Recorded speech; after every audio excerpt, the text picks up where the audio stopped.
2022 की बात है। अर्जुन और उसके 3 दोस्त राहुल, अमन और सीमा मलेशिया में रहते थे। अर्जुन आईटी कंपनी में काम करता था और वीकेंड पर घूमने का बहुत शौकीन था। एक दिन सबने प्लान बनाया कि इस बार वो गेंटिंग हाईलैंड्स जाएंगे, क्योंकि वहां का मौसम और रात का नज़ारा सबको बहुत पसंद था। जेंटिंग हाईलैंड्स वैसे तो अपनी कैसीनोज और होटल्स के लिए फेमस है, लेकिन एक पुराना होटल है जिसे लोकल लोग शापित होटल कहते हैं। कहा जाता है वहां कई साल पहले एक लड़की ने सुसाइड कर लिया था।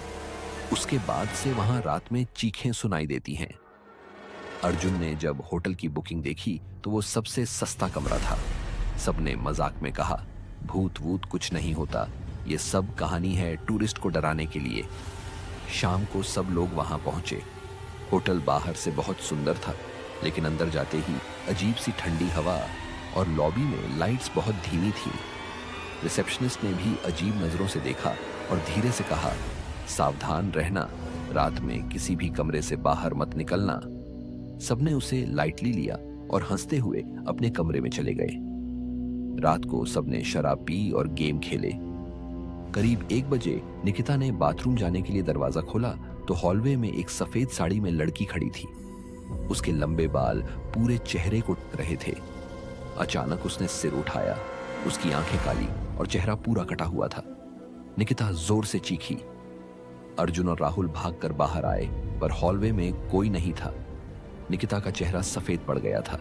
उसने कहा, वो लड़की मुझे अपने कमरे में खींच रही थी। मुझे लगा मैं मर जाऊंगी। अर्जुन ने सबको शांत किया और कहा, चलो कमरे में बैठते हैं, शायद किसी ने प्रैंक किया हो। लेकिन तभी कमरे में रखे मिरर में सबने देखा, पीछे वही लड़की खड़ी थी। सबकी सांसें थम गईं। अर्जुन ने झट से मुड़कर देखा तो कोई नहीं था।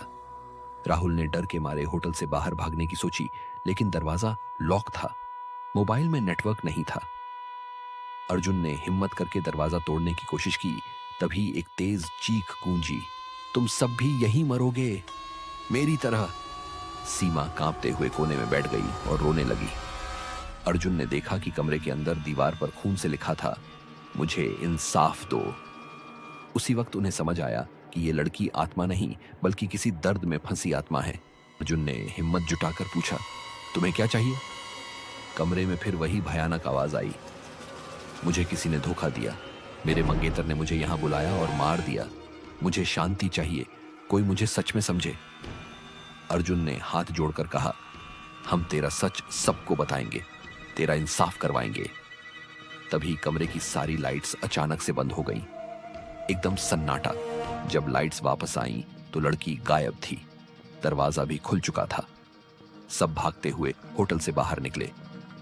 सुबह होते ही उन्होंने पुलिस में रिपोर्ट दर्ज कराई और सोशल मीडिया पर उस होटल के बारे में वीडियो बनाया। कुछ महीनों बाद होटल को हमेशा के लिए बंद कर दिया गया। आज भी कहा जाता है, जेंटिंग हाईलैंड्स की ठंडी धुंध में अगर कोई अकेला होटल की तरफ जाता है तो एक लड़की की दर्द भरी चीख सुनाई देती है, मुझे इंसाफ दो।